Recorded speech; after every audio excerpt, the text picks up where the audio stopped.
Bab hakim boleh memutuskan hukuman bunuh ke atas orang yang wajib dibunuh tanpa imam ataupun pemimpin atasannya.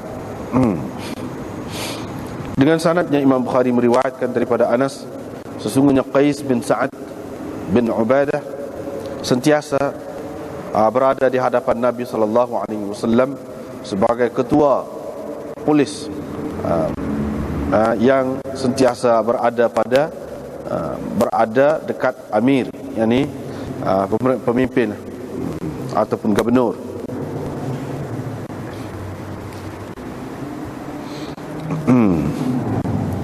Diriwayatkan daripada Abi Musa bahawa Nabi sallallahu alaihi wasallam menghantarnya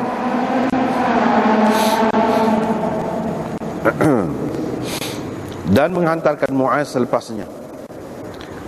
Dengan sanad satu lagi, Imam Bukhari meriwayatkan daripada Abi Musa bahawa ada seorang lelaki telah memeluk agama Islam.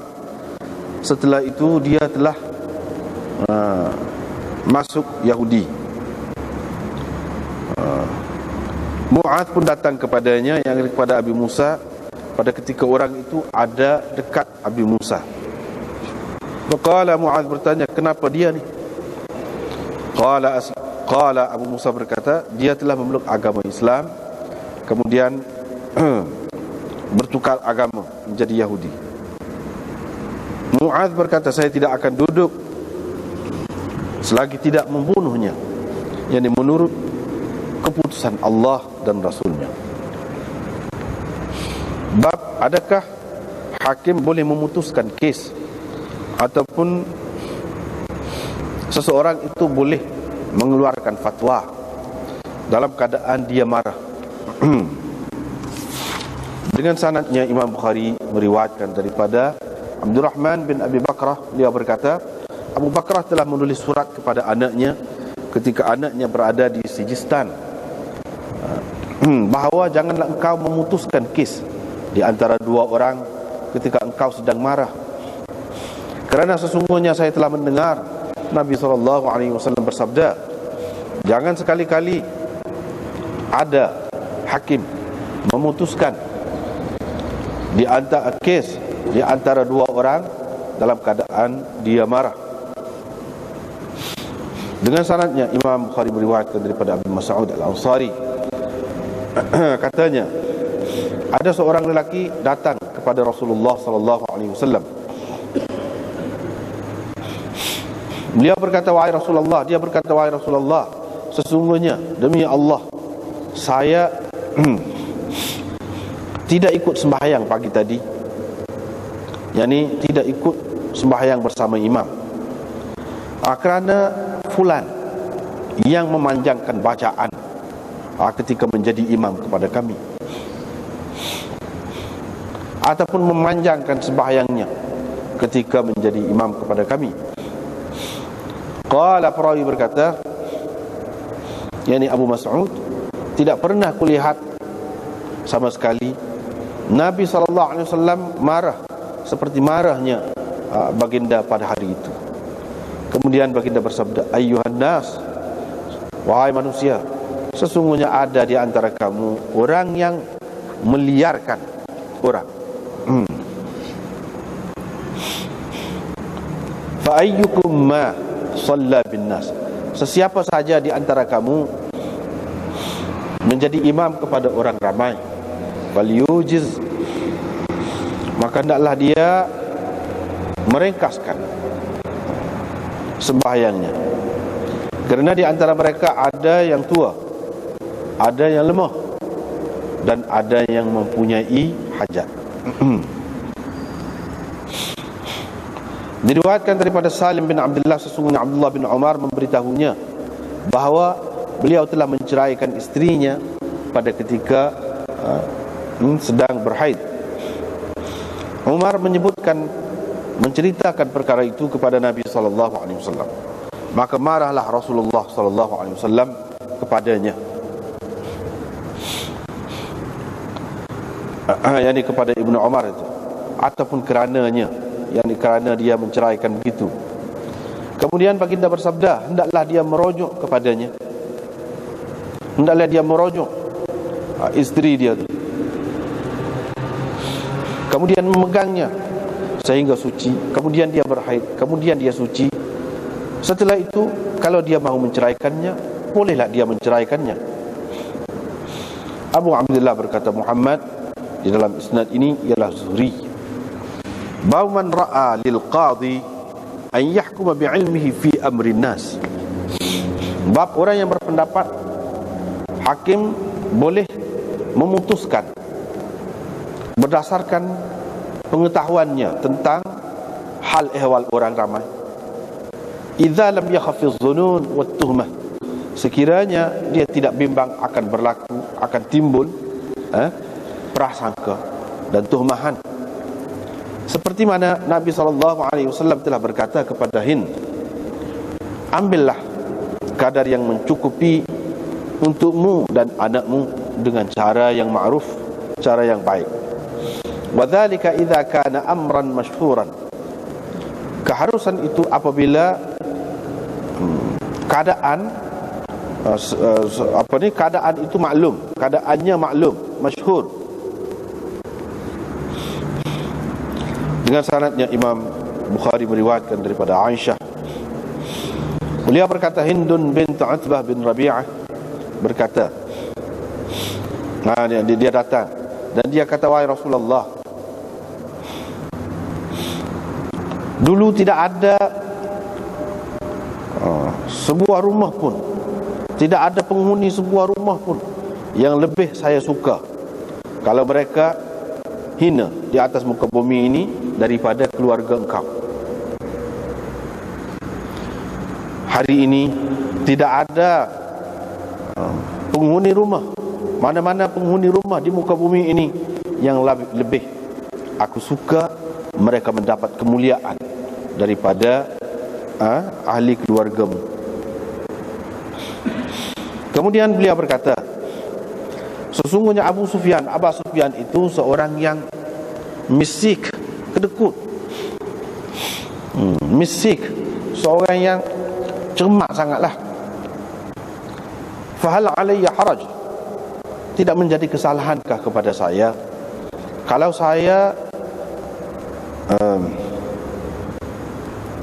min an ut'ima alladhi lahu iyalana, min an ut'ima iyalana min alladhi lahu. Begitu. Adakah tidakkah menjadi apa-apa kesalahan kepada saya untuk memberi makan kepada anak pinak saya yang wajib ke atasnya?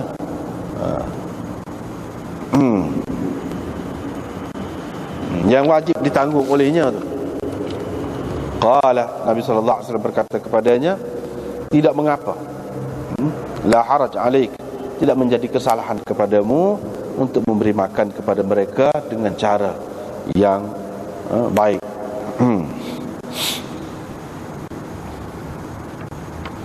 Bab syahada ala al-khatt al-makhtum. Ini bab menjadi saksi terhadap surat yang bercop. Apa yang harus dan apa yang tidak harus berhubung dengan surat ini. Dan surat hakim kepada pegawainya, surat qadhi kepada qadhi yang lain. Ada orang berkata surat hakim itu sah, yang boleh diterima kecuali dalam kes hudud.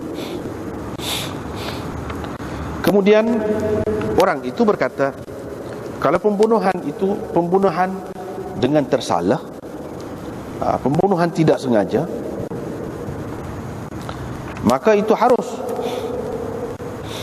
kerana ini adalah kes harta menurut dakwaannya. Padahal sebenarnya kes ini baru menjadi kes harta apabila telah terbukti pembunuhan itu.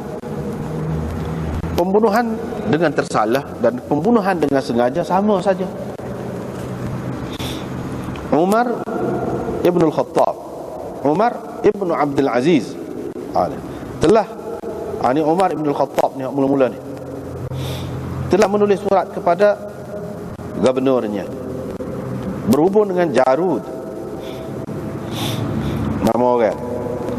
Umar bin Abdul Aziz telah menulis surat berkenaan dengan gigi yang dipatahkan.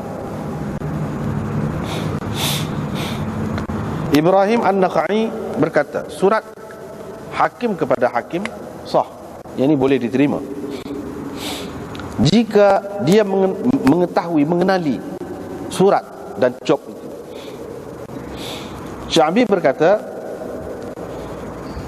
dia boleh menerima, meluluskan ataupun menerima surat yang dicop dengan segala kandungannya daripada seseorang qadi. Ada perkara ini juga ada diriwayatkan daripada Ibnu Umar, lebih kurang begitulah maksudnya. Muawiyah bin Abdul Karim Al-Thaqafi berkata, saya telah menyaksikan Abdul Malik bin Ya'la Qadhi Basrah, Iyas bin Muawiyah, Hasan, Thumamah bin Abdullah bin Anas, Bilal bin Abi Burdah, Abdullah bin Buraidah Al-Aslami, Amir bin Abidah, Abbad bin Mansur. Mereka semua menerima surat-surat hakim dengan tidak disokong oleh saksi-saksi, yakni tanpa kehadiran saksi-saksi. Jika orang yang dibawakan surat itu, jika orang yang dibawakan surat itu untuk menuduhnya dengan sesuatu tuduhan, berkata bahawa surat itu palsu, maka akan dikatakan kepadanya, pergilah engkau cari jalan keluar daripada pertuduhan ini.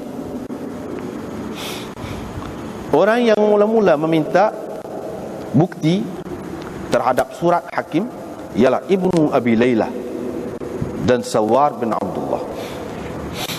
Abu Nu'aim berkata kepada kami, Ubaidullah bin Muhriz menceritakan kepada kami, katanya, aku bawakan surat daripada Musa bin Anas Qadhi Basrah, wa aqamtu indahu al-bayyinah, dan saya kemukakan di hadapannya bukti bahawa saya mempunyai hak pada si fulan sekian-sekian banyak ketika beliau berada di Kufah. Faji'tu bihi al-Qasim, saya membawa surat tadi kepada Qasim bin Abdurrahman, maka dia menerimanya. Hasan dan Abu Qilabah tidak suka, tidak berkenan bahawa dibawakan saksi untuk sesuatu wasiat, ataupun tidak suka, tidak berkenan seseorang itu bersaksi, menjadi saksi terhadap sesuatu wasiat selagi tidak diketahui apa kandungannya. Kerana dia tidak mengetahui, boleh jadi kandungan itu merupakan suatu kezaliman, yakni kepada mana-mana pihak. Nabi SAW telah menulis surat kepada penduduk Khaybar menyatakan, sama ada kamu memberi diat kepada orang yang terbunuh di kalangan kamu, atau kamu menerima peristiharan perang. Zuhri berkata, berhubung dengan kesaksian terhadap perempuan di balik tabir, bahawa jika engkau mengenalinya, maka engkau boleh menjadi saksi. Jika tidak, maka janganlah engkau menjadi saksi. Diriwayatkan daripada Anas bin Malik, beliau berkata, ketika Nabi SAW mahu menulis surat kepada Rum, mereka berkata, yakni sahabat-sahabat, orang-orang Rum tidak akan membaca surat kecuali yang dicop. Maka Nabi SAW pun menyimpan khatam cincin, mengambil cincin perak, yakni untuk maksud itulah, aku seolah-olah nampak lagi kepada kilauan cincin itu, dan terukir padanya Muhammad Rasulullah.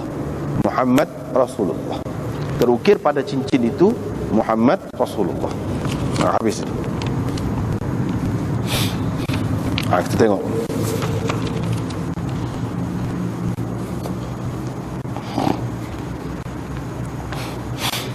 Bab hakim boleh memutuskan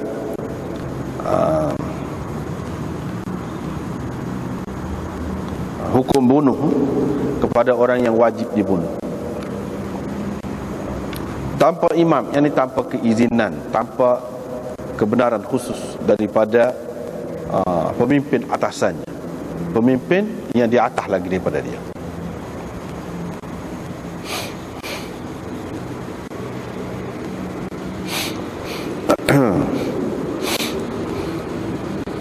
Tapi tajuk ni dengan hadis hak mula-mula ni, hadis hak cerita Anas ni, Qais bin Sa'ad bin Ubadah ni begini-begini, tidak berapa sesuai dengan tajuk. Payah nak kaitkan kesesuaian dia. Kecuali kita kata pada anaknya ini kesilapan nasikh penyalin kitab. Sepatutnya hak ni bab ni duduk bawah lagi. Hak ni hadis ni termasuk di bawah bab hak sebelum pada ni. Baru sesuai. Baru sesuai. Sebab itulah orang-orang yang terima hak ni, hadis ni di bawah tajuk ni, senyap tak kata apa. Kalau dia nak terima ni, tak boleh nak sebut dari segi mana sesuainya hadis ni dengan tajuk. Di mana ada keputusan hakim di sini yang mana tidak perlu kepada kebenaran pemerintah di atas daripada dia? Mana? Pada kena-mengena ni. Bahkan sesuainya dengan bab sebelum benda ni, iaitu apa yang disebutkan bahawa Nabi SAW tidak mempunyai jaga ataupun pengawal di rumah dia. Itu sesuai. Kalau masuk bawah tu sesuai. Sebab sebelum pada ni kan kita sudah baca dah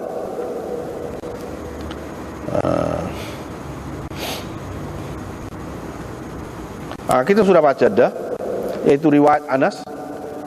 Perempuan itu dia pergi di rumah Nabi SAW, dia mendapat tidak ada pengawal di pintu rumah Nabi SAW. Itu hadis sesuai lah tu. Hak salah lagi hak ni.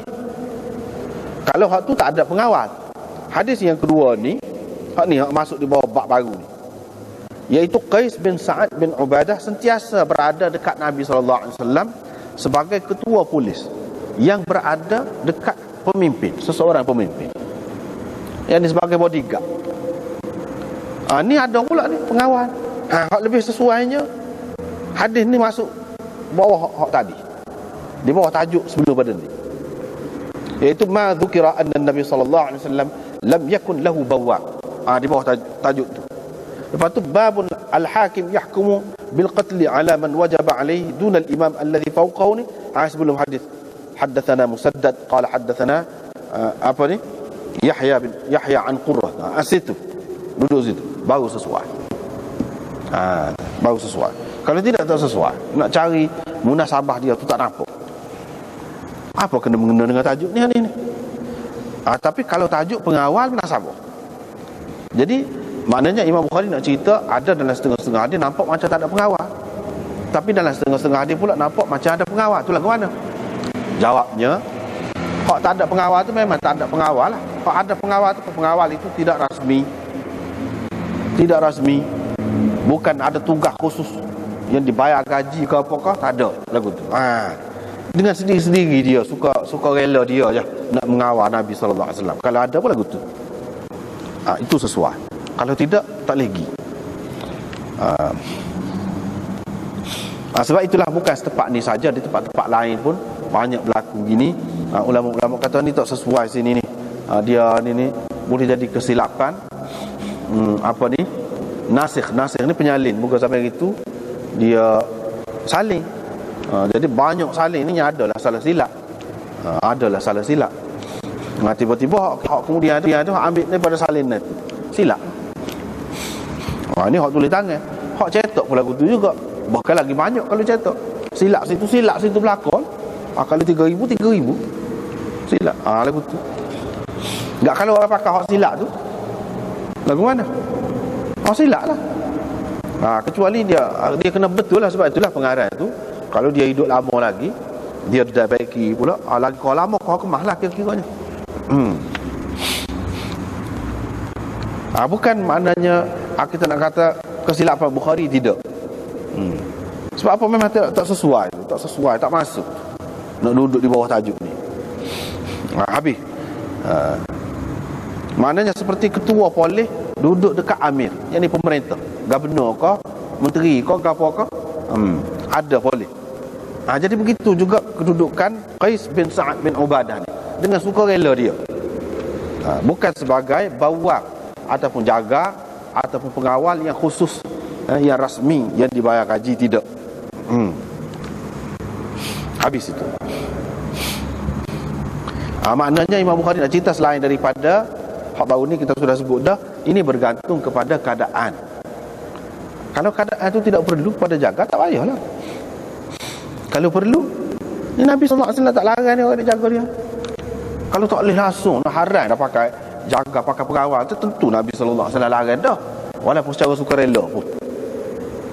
Ia tidak larang, menunjukkan boleh, ada keadaan-keadaannya boleh. Daripada situlah maknanya kemudian sahabat-sahabat kemudian, terutamanya di zaman Sayyidina Muawiyah, dia sudah pakai jaga ataupun pengawal. Sebab apa? Keadaan tidak aman pada masa itu. Di suatu ketika lah, pada tu aman pula tu tak ada pakai lah. Dia faham daripada hak ni, walaupun hak dulu tak ada lah secara rasmi, cara bayar gaji, jawatan tetap. Hak kemudian tu ada, itu soal lain. Sebab kalau hak tidak tetap tu, ialah ketika tidak ramah boleh lah. Kalau ketika ramah dah banyak kerja, masing-masing ada kerja, susah juga.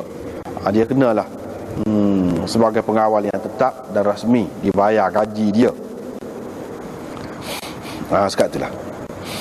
Lepas tu baru haddatsana Musaddad. Ni barulah masuk bab ni, baru sesuai. Baru masuk bab ni. Hakim boleh memutuskan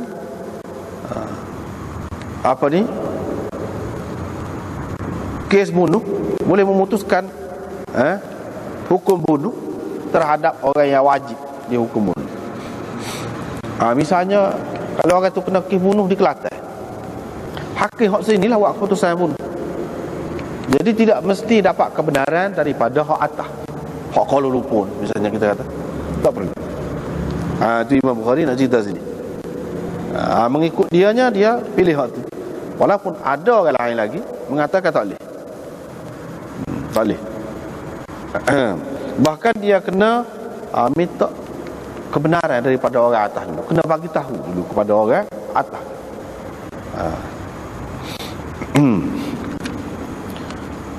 Terutama kes bunuh ni. Ada yang mengatakan seperti Imam Bukhari ni, tak payah. Kalau kes itu sudah jelas dan perbicaraan itu sudah habis dah, tamat dah, tidak ada lagi kita kata rayuan kau apa, tak ada dah, tamat dah situ, boleh. Dan ini bergantung kepada keadaan lah. Pemimpin tu dia nak pakai hak mana, supaya lain-lain lah juga. Dalam perkara khilaf itu, dia nak pakai hak mana. Nak pakai hak ni pun boleh, tak saya pakai hak ni, nak dapat kebenaran daripada Perdana Menteri misalnya. Setiap orang yang kena bunuh kena dapat kebenaran. Kalau dia buat ketetapan gitu-gitu, kalau tak ada ketetapan, bahkan hakim di mana-mana negeri, kes bunuh ni pun, siapa perekat bunuh pun dia boleh. Boleh. Ataupun kalau dia kata mahkamah tinggi saja yang boleh, kalau hak bawah dia tak boleh. Itu bergantung pada keadaan, pada pemerintah semasa lah. Tetapi mengikut Imam Bukhari-nya, dia berdalil dengan hadis ini, hak bawah ni, dia kata boleh. Boleh. Sebab apa menjadi kesusahan tu? Ialah mungkin zaman itu susah, zaman sekarang ni tak susah. Telefon sepatut. Telefon, macam-macam cara nak menghubungi ketua negara tu mudah. Tak jadi masalah dalam masa yang singkat saja. Kalau zaman dulu duduk Nabi SAW duduk di Madinah ni, ni duduk di Yaman ni, cerita duduk di Yaman jauh. Nak tulis surat, nak gapo, nak pergi mari ni susah. Tapi bagi orang yang kata tak boleh lama apa, kena tunggu. Kena tunggu.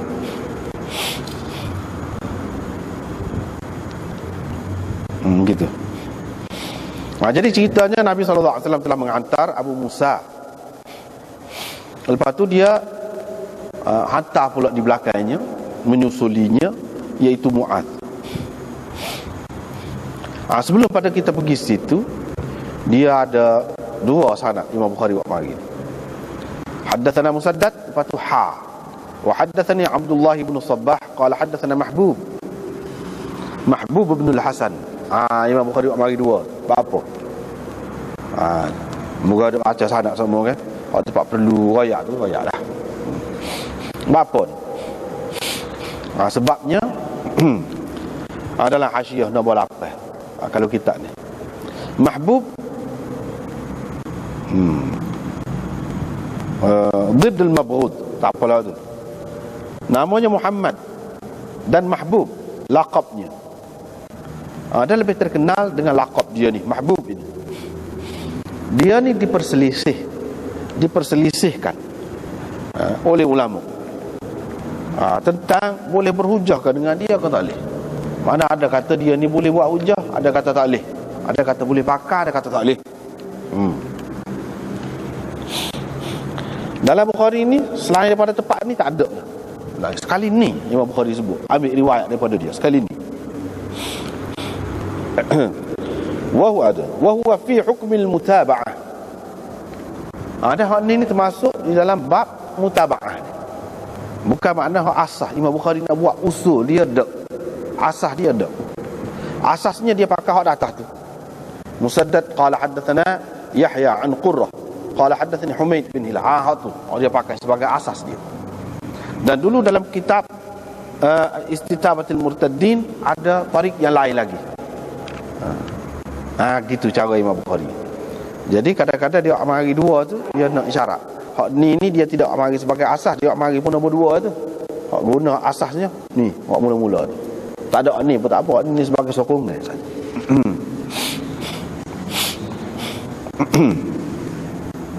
Itu tujuannya. Bila pergi Muaz pergi sana, tengok-tengok ada satu orang duduk dekat Abu Musa al-Asy'ari. Dia orang ni masuk Islam, pada tu dia murtad lah, masuk Yahudi.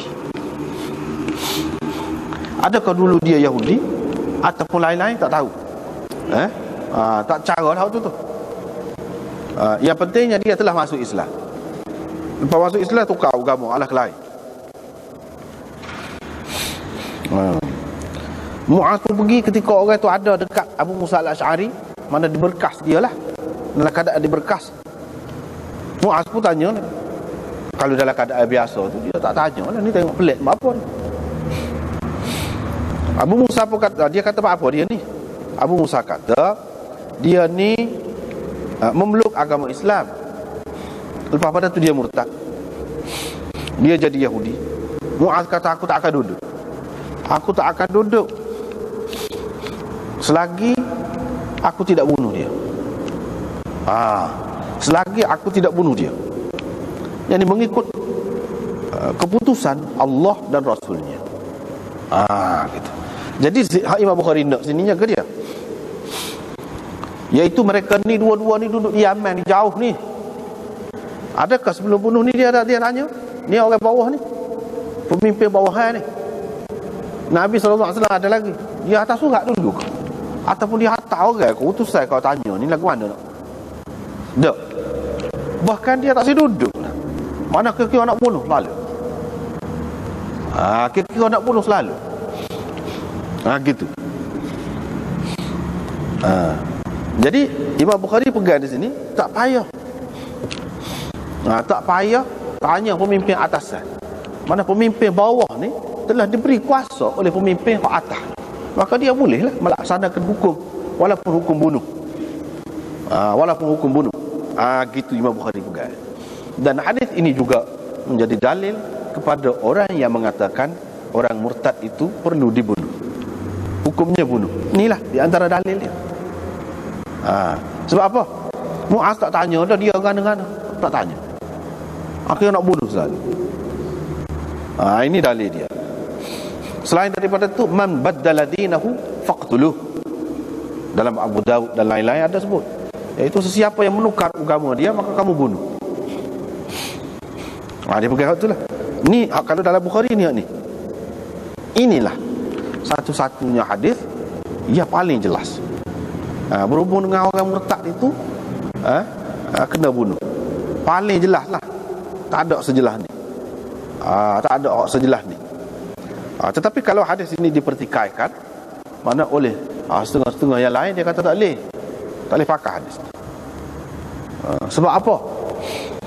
Sebab satu, Mu'adh ni sepatutnya dia tanya, dia tak boleh bunuh selalu sampai tak saya duduk lagu tu. Apa cerita? Dia tahu dah ke? Apa-apanya? Tidakkah perlu diberi tempoh dulu, diberi peluang kepada dia dulu 2-3 hari dulu, tengok dia nak taubat ke tidak? Tu bercanggah dengan tu. Sedangkan Nabi SAW ada bagi tempoh. Kalau kita nak terima pun dia mesti ada kes lain. Maklum dah. Di sisi Anasnya kes ni hak murtad pada masa tu ni ada kes lain. Kes pemberontakan terhadap pemerintah, khilafah Islamiyah, terhadap Nabi SAW. Maklum dah, kalau kes pada masa tu murtad tu, dia bukan murtad saja. Kes nak memberontak, nak guling kerajaan, tak saya terima Islam. Gitu. Hak tu lebih kemah sebenarnya. Sebab apa?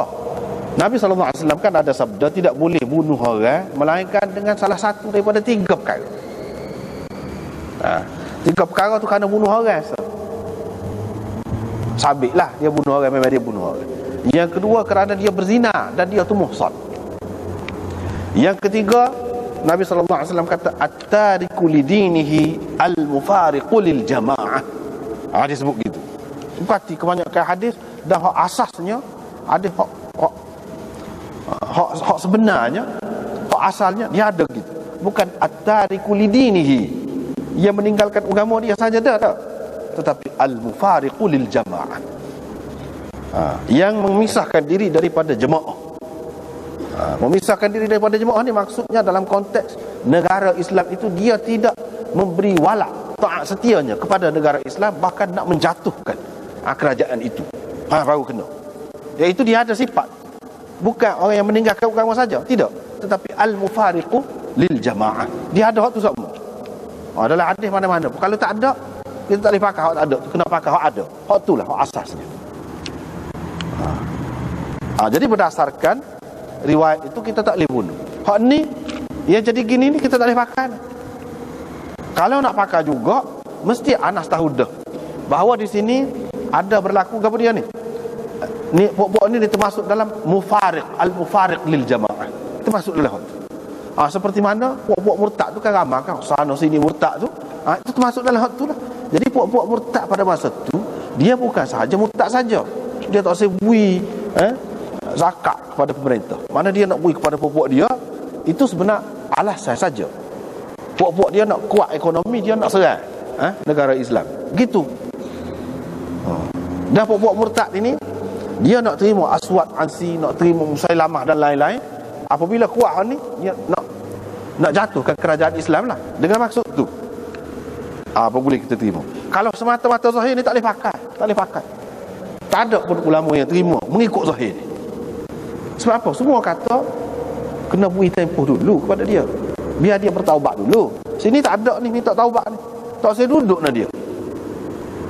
Kecuali kita takwil, dia tak saya duduk sebab dia maklum dah cerita. Pada masa tunya ada kes murtad ni lagu tu. Ataupun kita kata hadis ini hadis yang ringkas. Bila hadis yang ringkas, kita tak boleh nak pakai tu. Kena berdetail, biar jelas ni kes bunuh ni, bukan kes main-main. Kena berdetail. Tak boleh pakai hak ringkas begitu. Boleh jadi ada yang terbuang, yang penting, juzuk yang penting, maka tak boleh. Yang lebih jelasnya ialah kes lain. Hak Imam Bukhari nak di sini tak caralah. Kalau kes kerana dia memberontak terhadap kerajaan pun, kalau sudah sabit dia memberontak dan dia murtad, maka boleh bunuhlah. Pemimpin bawahan boleh bunuh, masuk belaka tu dengan tajuk Imam Bukhari tu. Tak apa, sesuai belaka.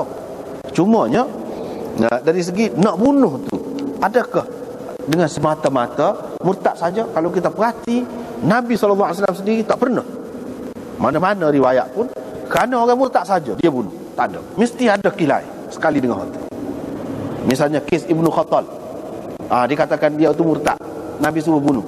Dia bukan kes murtad saja, dia bunuh orang.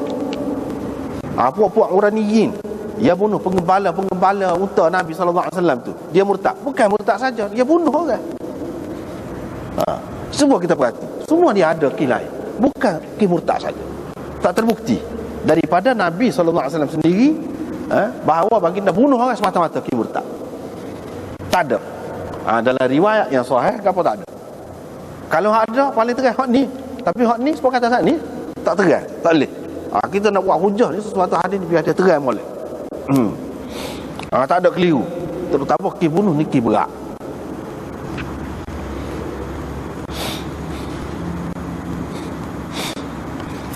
Jadi orang boleh jadi orang kata, jadi tidak kau ini kes had ini mana sudah tetap dah ada setengah had itu semua disepakati oleh ulama, setengah had tidak disepakati sebagai had, tidak disepakati sebagai had.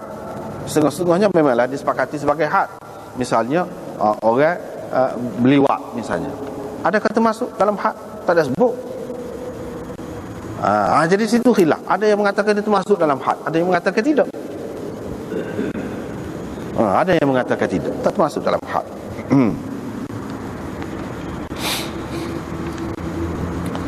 Baiklah. Bab, bolehkah hakim memutuskan kes ataupun mufti ataupun orang alim mengeluarkan fatwa ketika dia sedang marah? Bolehkah? Imam Bukhari buat tajuk lagu tu, tajuk bolehkah? Tak ada jawab dia, sebab jawapan dia ada dalam hadis. Jawapan dia ada dalam hadis. Jadi hak ni boleh dikatakan daripada sini bab ni semua berkait dengan hakim, pemerintah belaka. Bukan dengan pemerintah dari segi politik. Sebelum pada ni pemimpin-pemimpin politik secara umum. Hak ni hakim.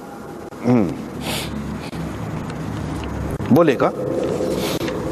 Jadi Imam Bukhari buat mari di sini hakim dan fatwa dia mari dalam tajuk. Padahalnya dalam hadis itu cerita tentang hakim, tak ada pun tentang mufti ataupun orang alim, tak ada.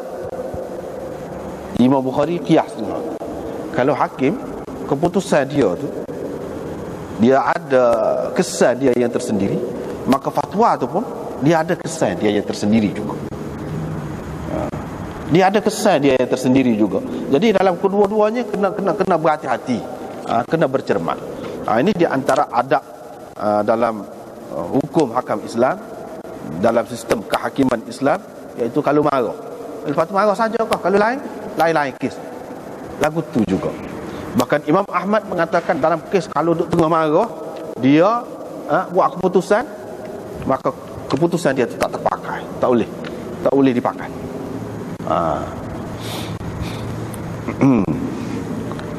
Orang lain mengatakan kalau keputusan itu betul, tak apa, boleh pakai. Cuma makruh. Jadi hak semoleknya tak boleh lah. Jadi marah saja kah? Tidak nak marah saja, lapar kah? Ada masalah ke rumah tangga di rumah? Dia berserabut, dalam keadaan serabut, tak boleh. Sebab tu hakim dia boleh. Kalau tahu mula ketetapannya tarikh ni, lepas tu tak jadi pula tak jadi tu. Siapa dia tanya dia? Apa tak jadi? Atas dia. Dia serabut. Tak boleh. Tak boleh pergi. Jangan terpergi. Kalau pergi boleh jadi dia terpengaruh dengan ni emosi dia, maka dia membuat keputusan tak kena. Berak ke mana-mana ke? Tak boleh. Dia kena dalam keadaan tenang betul. Itu hakim. Imam Bukhari buat kesimpulannya, bukan hakim saja yang ada kesan keputusan dia tu, mufti ataupun orang alim pun begitu juga. Jadi semuanya tak boleh. Dia kena dalam keadaan tenang. Kecuali kalau dia tak apalah. Kalau dia tak boleh, kita pun orang ramai ni mesti kena pandai-pandai juga. Kalau dia kata mulalah, terutama kita tak boleh selalu kata sombonglah dia, padahal kita telefon yang kita tak tahu dia di rumah lagu mana, sakit perut kena masuk jamban kalau lagu mana dah. Dia kata semulalah dah. Esoklah misalnya dia telefon. Kita telefon dia tak mesti jawab selalu. Tak boleh kata lagu tu. Tak boleh kata. Boleh jadi dia ada hal dia sendiri, mana kita tahu. Ataupun dia tengah jalan, sebelum pada ni kan boleh tengah jalan pun boleh juga jawab, tak mesti kena tempat khusus. Tetapi kalau dia kata inilah esoklah, ataupun masa ni lah, kita kena terima. Boleh jadi dia dalam keadaan gaduh-gaduh kau, dalam keadaan tergesa-gesa. Kalau dia jawab pun tidak memuaskan. Kita tak tahu keadaan dia. Sebab tu hak sebaik-baiknya kita kena tanya dia kesediaan dia bila. Terutama kita ni, kalau Nabi SAW lain. Sebab tu Imam Bukhari buat mari ni. Hadis ni dia mari dua. Dia mari dua. Yang pertamanya Abu Bakrah tulis surat kepada anak dia. Anak dia ni jadi gubernur lah di Sijistan. Namanya Ubaidullah. Dia kata jangan kau putuskan kes di antara dua orang dalam keadaan kau marah. Sebab aku dengar Rasulullah SAW kata gini-gini. Seperti kita baca tadi. Nabi SAW kata jangan sekali-kali seseorang tu membuat keputusan di antara dua orang dalam keadaan marah. Tak boleh. Setengah-setengah kerja ni boleh buat. Kerja kita lah, kerja kita sendiri. Itu pun kadang-kadang jadi lagu lain. Marah ni tak sepenuh molek buat kerja. Kalau berkait dengan orang, tak boleh. Berkenaan dengan keadilan ini. Sebab ini akan mempengaruhi emosi kita. Lepas tu dia mari pula. Ni Ansari ni, Abu Mas'ud Al-Ansari kata ada seorang mari, dia kata Rasulullah, saya tak pergi maya subuh tadi. Apa tak pergi? Sebab kawan tu orang ni. Maksud dia sini Mu'adz bin Jabal. Waktu dia baca panjang sangat kata dia. Hak malam tu saya mufarakah dah. Tu dalam riwayat lain dia semayang dah malam tu mufarakah dah. Semayang Isya dia baca panjang. Jadi Nabi SAW di sini perawi kata tak pernah saya lihat marah gitu. Lepas tu dia apa kata? Tengah marah tu lah. Ada di antara kamu ni munafirin, orang yang meliarkan orang daripada agama. Kau jauh orang ni daripada agama ni. Siapa saja di antara kamu jadi tu imam, maya biar ringkas. Sebabnya di kalangan kamu tu ada orang tua, ada lemah, ada hajat, macam-macam ada. Imam Bukhari buat mari dua hadis yang kedua. Hadis yang ketiga lagu tu juga Nabi SAW marah juga kepada Ibnu Umar tu. Waktu cerah ketika bini dia mari kotor. Hak mula-mula tu je. Imam Bukhari buat mari tak boleh memutuskan dia kes di antara dua orang dalam keadaan marah. Iaitu Abu Bakrah tulis surat kepada anak dia. Hak dua ni menunjukkan boleh tengah marah tu. Sebab Nabi tengah marah lah tu kata belakang tu. Apa maksud Imam Bukhari? Maksud dianya kalau Nabi lain dia ayatnya. Kalau orang Nabi lain sebab dia jiwa dia tidak terpengaruh dengan keadaan tu, dengan kemarahan dia. Keputusan dia tetap betul. Tidak serupa kita. Kalau kita tak boleh. Kalau Nabi SAW tak apa. Sebab itulah kalau dia tak apa di sini. Gitu. Kalau orang lain tak boleh. Tapi kalau katakanlah kalau orang lain dia boleh juga lagu tu. Boleh ke? Boleh lah. Bergantung kepada keadaan. Tapi Imam Ahmad kata tak boleh. Mana-mana pun tak boleh. Sebab orang lain tak serupa dengan dia. Rasul katalah hebat setara mana pun, penyantun setara mana, sabar setara mana pun, tak boleh. Dia mesti ada pengaruh sikit sebanyak. Jadi tak boleh. Kata dia. Tetapi ramai lagi ulama-ulama yang lain dia kata boleh. Buktinya Nabi SAW sendiri.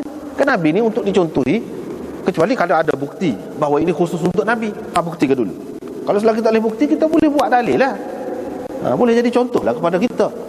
Mana tidak semesti dia, orang lain pun kalau dia boleh mengawal perasaan dia boleh kawal tak apa. Sebabnya kalau sikit-sikit nak cuti tak, misalnya mengajar, ada masalah sikit tak mengajar, takut-takut jadi lagu lain tak, parut lagu tu. Boleh lah mungkin ketika berat sangat, kita kata tak mengajar lah malam ni, tak mengajar. Boleh lah kita, sebab kadang-kadang dia jadi pengaruh juga. Kalaulah sama-sama main gitu sikit-sikit, tak boleh, sikit-sikit tak boleh, mahkamahnya ya kok orang pergi orang kita ada hakim apa pula, postpone pula tu tunda pula macam-macam. Ni sebab ni lambatlah lagu tu. Jadi kata dia Nabi SAW sendiri memutuskan. Dia kata begini, kalau Nabi SAW kata boleh dalam keadaan marah tu. Lepas tu kalau nak kira tajuk ni berkenaan dengan hakim, Nabi SAW ni kata sini ni sebagai hakim kau. Kata sini ni sebagai hakim, kau sebagai mufti, sebagai orang alim di sini ni. Situ.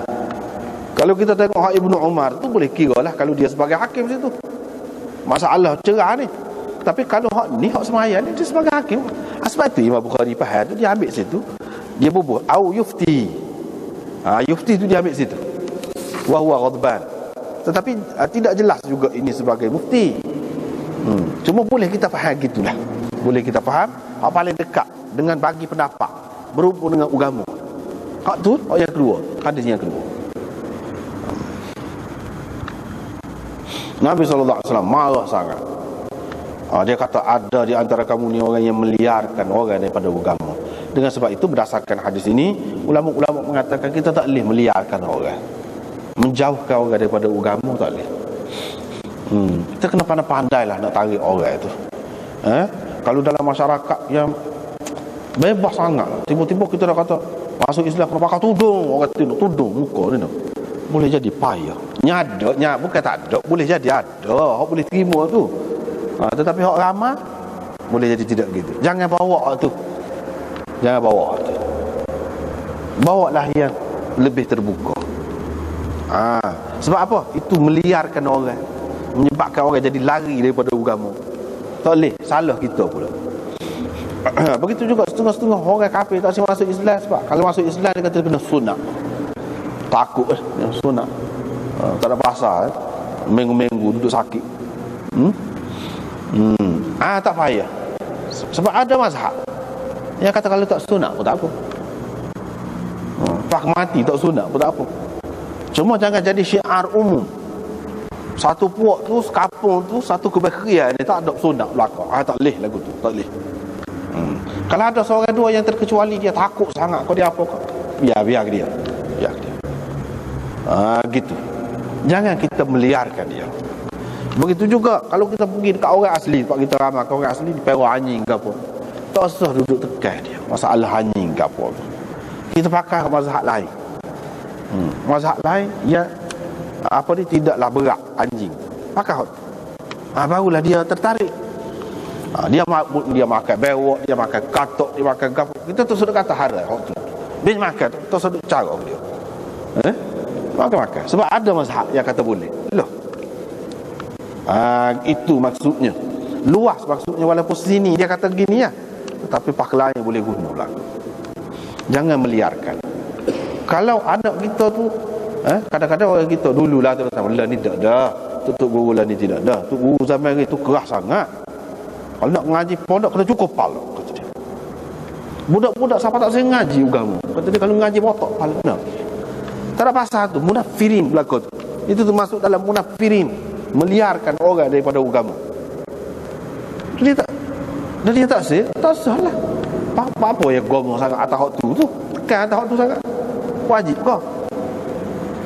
Atas benda tidak wajib, tiba-tiba orang lari daripada agama. Orang tak sih. Budak-budak dengan cara dia tak sih. Tak usah. Kita tak usah berat. Ikut dia nak rambut panjang apa, asal ngaji agama. Lepas tu dia akan berubah lah orang ni. Boleh berubah. Lama-lama dia rasa tak sedap sendiri, guting lah tu. Setengah-setengah tu tak. Dia sendiri akan faham. Yang pentingnya agama, akidah tu dulu. Hak cik-cik tu sudut cara lah. Hak cik-cik. Kita tak usah duk bawa hak mazhab ni mazhab. Tak usah duk cara. Apabila kita pergi kat orang asli ke, orang mana-mana, tengok hak mana sesuai. Sebab tu perlu alim tu, perlu ngaji luah tu. Barulah kita tak ada masalah. Kita bagi pendapat kepada dia tu yang lega, dia nampak tertarik dengan Islam. Mudah cara Islam. Dia tak ada beza mana nampak dengan kita. Bukan molek. Dia nampak gitu. Tak ada jadi beban pada dia. Nabi SAW kata siapa-siapa yang semaya jadi tu imam, dia kena perekah semaya dia. Kalau tidak orang jadi liar. Jadi mestilah kita buat biar ada tarikan tu, tarikan. Jangan menyebabkan jadi orang lari.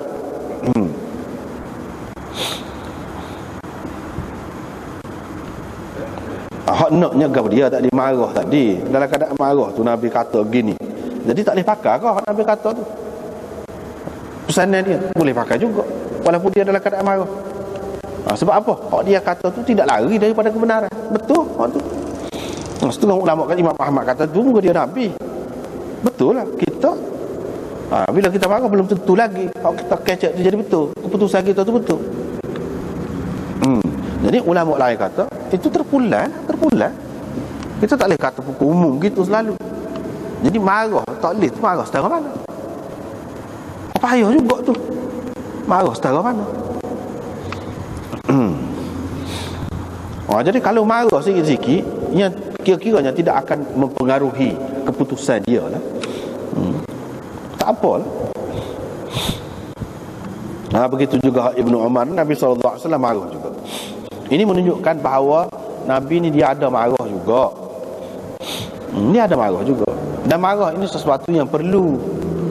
Bukan kata Nabi SAW ajar suruh sabar, suruh gitu-gini, biar kita tak ada marah langsung. Itulah orang yang moleknya. Tidak. Bahkan dia sendiri pun ada.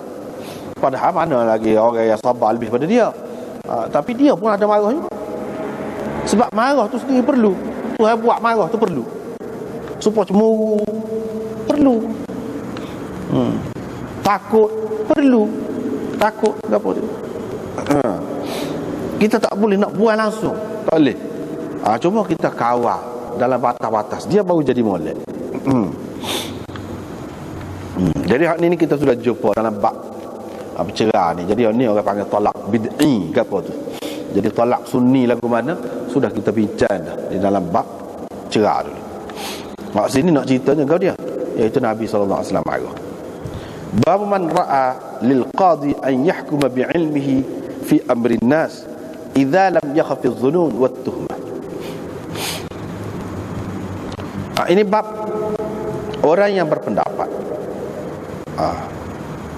Ada orang yang berpendapat bahawa qadi, hakim boleh memutuskan berdasarkan pengetahuan dia berkait dengan hal ehwal orang ramai ni.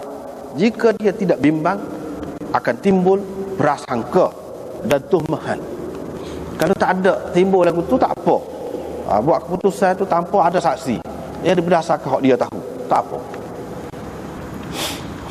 Ini sebab Nabi SAW berkata kepada Hindun, iaitu isteri kepada Abu Sufyan, mak kepada Sayyidina Muawiyah, dia kata, ambillah kadar yang mencukupi untuk engkau dan anak engkau dengan cara yang baik daripada harta Abu Sufyan itu. Ini apabila keadaannya maklum dan masyhur. Imam Bukhari kata ini apabila keadaan tu maklum ataupun masyhur, bolehlah lagu tu. Jadi orang yang mengatakan qadi, hakim boleh memutuskan berdasarkan apa yang dia tahu tentang hal ehwal kan. Dia pegang dengan hadis ni. Tidak kata setiap perkara kalau masuk mahkamah kena orang mari bukti, saksi, semua perkara walaupun orang tu kita kenal dah. Ni macam sini Hindun ni, Nabi SAW tahu dah dia adalah isteri kepada Abu Sufyan. Dia tidak tanya. Yang mu kata mu nak ambil sebanyak sekian-sekian ni, salah ke kalau saya ambil daripada Abu Sufyan gini-gini? Mu tu isteri dia, buktikan dulu mu tu isteri dia. Buat mari saksi, mu menikah bila? Ada ke lagu tu? Tak ada. Dia tak nak kata lagu tu. Muka maklum dah kan? Ini isteri dia, maklum. Tak perlu tanya lah, tak perlu tanya saksi. Mu menikah, bahawa mu ni bini dia ke? Tak perlu dah. Kalau kita sudah maklum, hakim ni sudah maklum dah, ni anak dia, tak perlu tanya. Kamu ada bukti bahawa kamu ni anak dia, nak dapat pesaka ni, pesaka ni, tak payahlah dah orang kampung dia tahu dah ni. Budak ni anak kepada si mati tu, tak payah tanya tu, rugi masa. Artinya hakim boleh menggunakan cara-cara yang mudah ringkas. Kiranya benda tu tak perlu dibuktikan. Kalau tak ada prasangka. Tapi kalau ada prasangka, ada boleh timbul tuhmahan apa-apa, tak boleh. Kena biar jelas berlaku.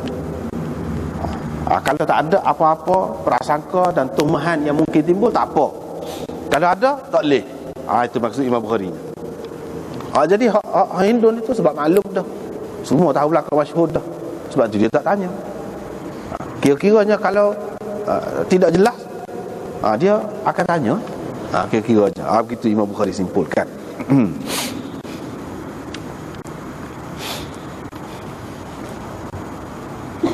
Kalau takut dituhmah apa-apa, kena jelaslah. Misalnya dijelaskan bawa saksi ni siapa dia, apa kena mengena, tak ada kena mengena dengan orang ni, yang dia bela ni orang lain suku sakat. Perlu dijelaskan. Kalau tidak, boleh jadi dia kata ambil anak beranak dia kau gana-gana kau. Pihak satu lagi tu akan tuhmah begitu, akan timbul prasangka. Jadi hakim kena berjelas dulu, lagu mana biar semua terang berlaku.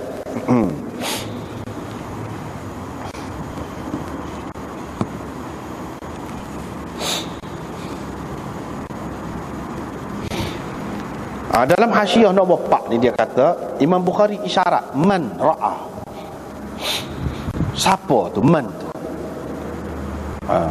Ini bab orang yang berpendapat hakim boleh memutuskan mengikut apa yang dia tahu tentang hal ehwal orang. Jadi siapa man tu siapa?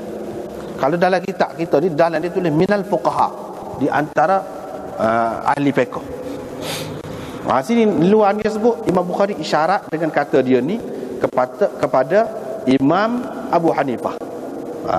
Kerana mazhab dia, iaitu qadhi boleh memutuskan mengikut pengetahuan dia berhubung dengan hak-hak orang. Dan dia kaitkan, Imam Bukhari kaitkan, idza lam, kalau dia tidak bimbang, kalau tu apa, itu kait. Dia kaitkan begitu, iaitu hakim tak boleh buat keputusan berdasarkan apa yang dia tahu berhubung dengan hukukillah, yang ni dalam kes hudud ke, kes apa ke, itu tak boleh. Tak boleh. Dalam kes harta benda boleh lah, dalam kes harta benda, dan itu pun yang tidak besar sangat boleh. Tapi kalau dalam kes hudud ke apa, tak boleh. Jadi syarat untuk boleh tak ni hakim buat keputusan lagu tu apabila ada dua syarat, harus tu, iaitu tidak ada tuhmah, tidak ada zunun, tuhmah dan zunun. Yang kedua, wujudus syuhrah, jadi masyhur, maklum berlaku. Orang hak balah tu, kita nak putuskan kes dia maklum dah, beberapa perkara tu dia maklum dah. Tak payahlah tu tak payah dia buktikan tu.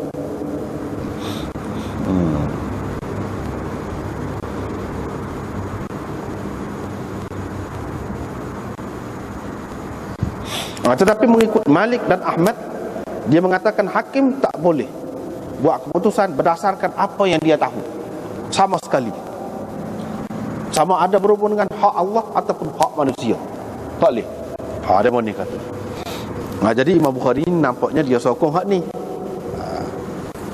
Dia sokong hak ni. Hak kata boleh ni Imam Abu Hanifah, Imam Syafi'i kata boleh ni, tapi dengan syarat lah, dengan syarat. Imam Malik dan Imam Ahmad kata tak boleh. Boleh. Dia mesti kena perjelas. Sebab kita tak tahu dia timbul prasangka atau tidak timbul. Boleh jadi bagi kita tidak ada apa masalah dah, bagi dia kena jelas berlaku. Maknanya tugas hakim ni beratlah. Banyak perkara yang dia perlu jaga. Perlu jaga.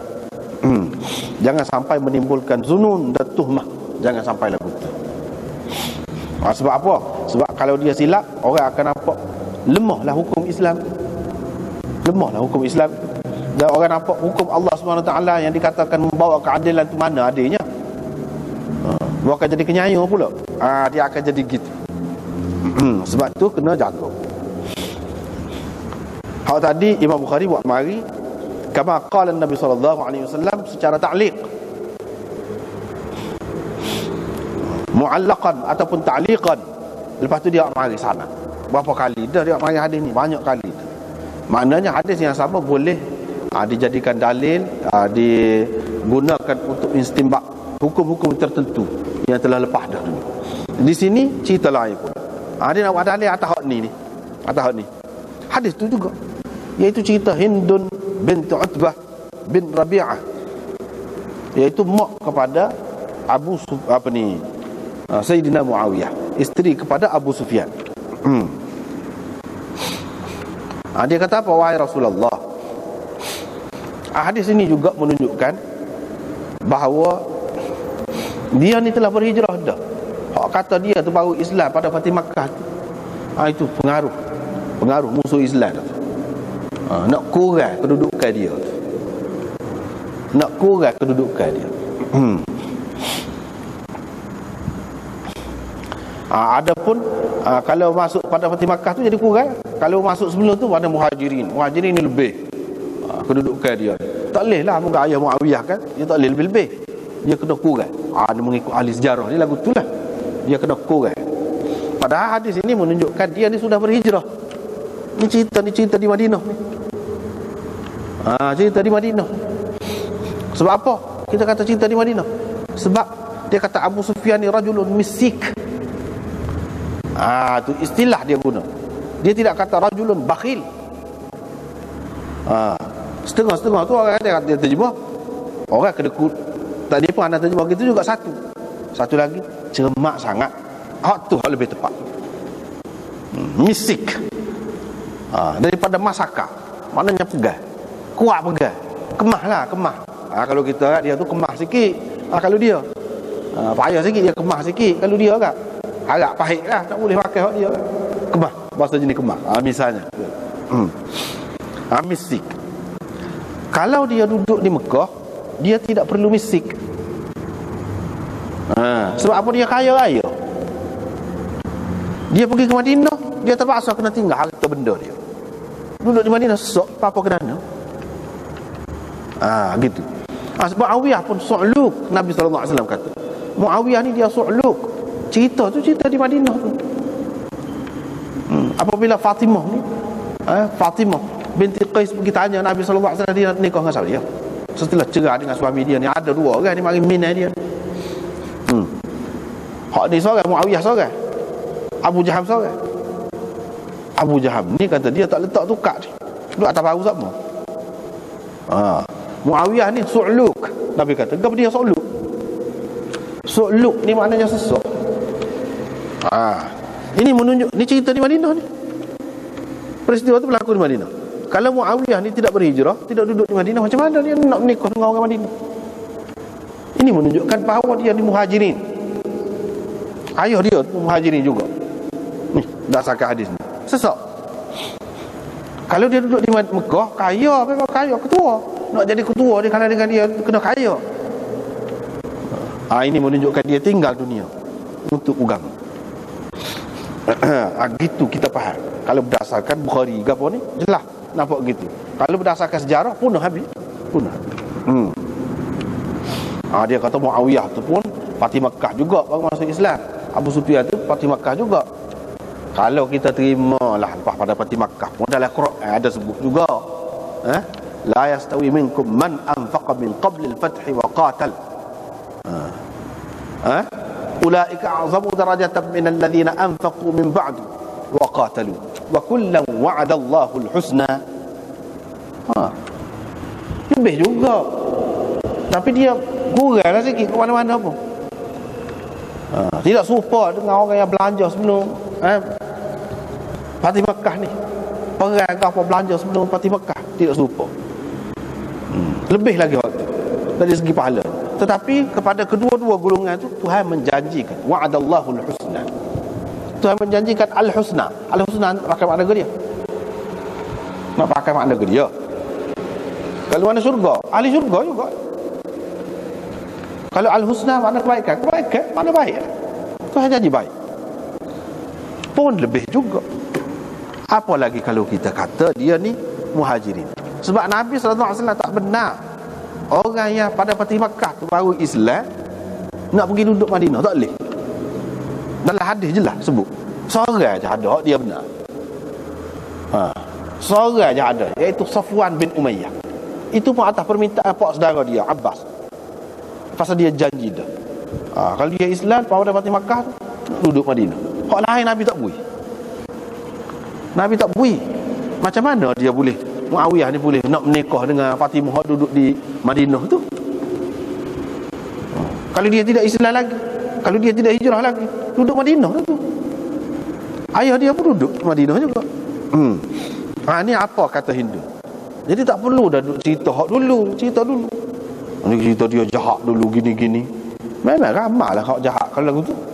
Lepas tu dia bertaubat dah.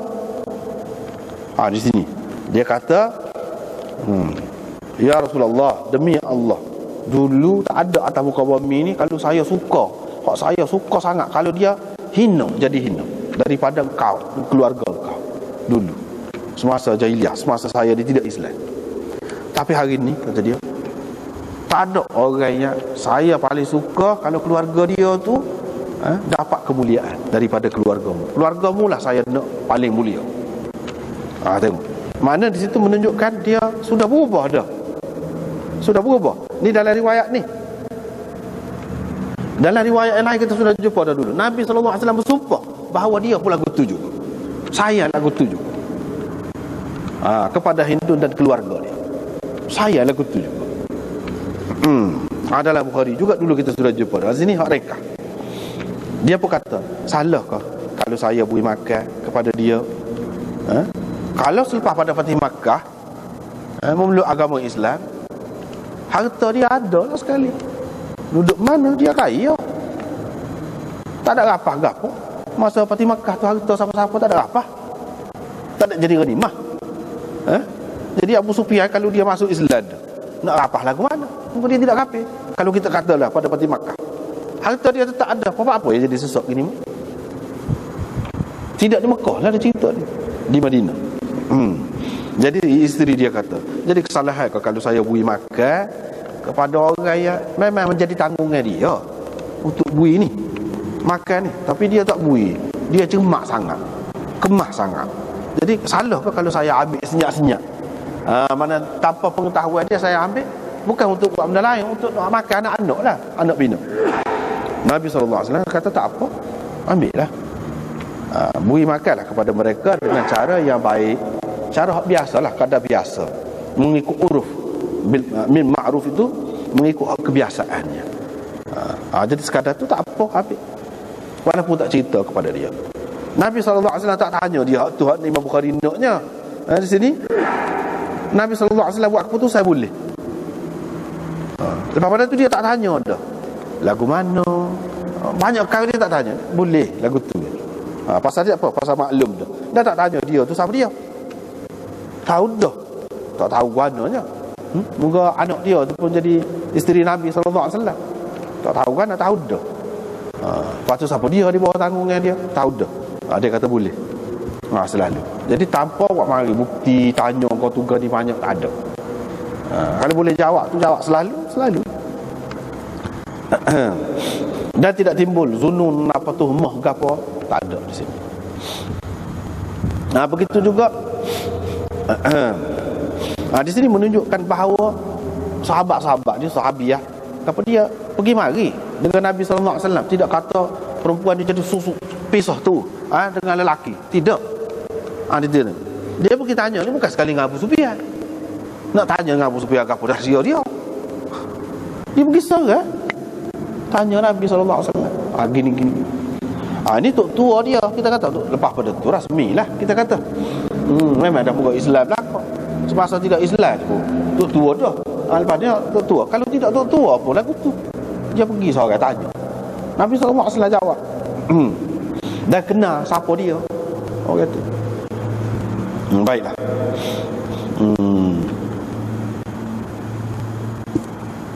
Begitu keadaannya. Bolehlah kalau sekiranya ma'ruf dan maklum keadaannya. Begitu juga tidak ada zunun dan tidak ada tuhmah, seperti dalam kes ini. Jadi hak ni masalah ni masalah hakim ni. Walaupun apa Nabi SAW dijawab gitu je. Kalau kes lain, hak ni tak bagi nafkah. Dia nak menuntut nafkah. Apa ke mahkamah lah caranya. Ni kes ni. Jadi sebab apa dia kata hakim? Nampaknya tidak duduk dalam mahkamah. Kalau orang lain kena mahkamah lah. Ni keputusan yang boleh dibuat oleh hakim. Dan sekiranya suami itu tak sebagi juga, dia boleh ambil tindakan. Dia boleh ambil tindakan dengan menggunakan kuasa. Dan Nabi SAW oleh kerana dia ni zaman dia tu tidak ada mahkamah khusus, hanya sahabat-sahabat ni faham. Begitu juga kedudukan dia tu mana sah jadi selalu. Tak kira duduk mana, duduk padang pun. Kalau dia kata tu setengah-setengah keputusan dia tu sebagai hakim dah. Kalau orang lain tak boleh, kena mahkamah secara rasmi dulu. Dia tidak. Setengah-setengah tu tidak sebagai hakim, sebagai muka lain pula. tetapi tidak ada tempat yang khusus, itu tak jadi masalah. Kalau orang lain cuma dia terikat lah dengan keadaan itu. Sebab apa? Sebab secara sah ni dengan dia buka buku lah, buka buku dengan catatan, dengan kapal lengkap semua. Ada perbicaraan tu. Jadi secara rasmi. Kalau di luar boleh jadi, kalau dia tu hakim juga pun dia royak tu tak boleh nak apa, tak apa nak pegang, tak nak pegang. Nanti kalau dia suami tu tak sibui juga, lagu mana? Bolehkah pihak kerajaan bertindak terhadap dia? Tapi kalau hakim tu secara rasmi, bolehlah. Sebab tu di sini dia masuk di dalam bab qadhi, makna hakim juga. Begitulah kadang pasal berkait dengan perbelanjaan ataupun nafkah. Kemudian bab syahadah 'ala al-khatt al-makhtum. Ini panjang kita sekali. Wallahu a'lam.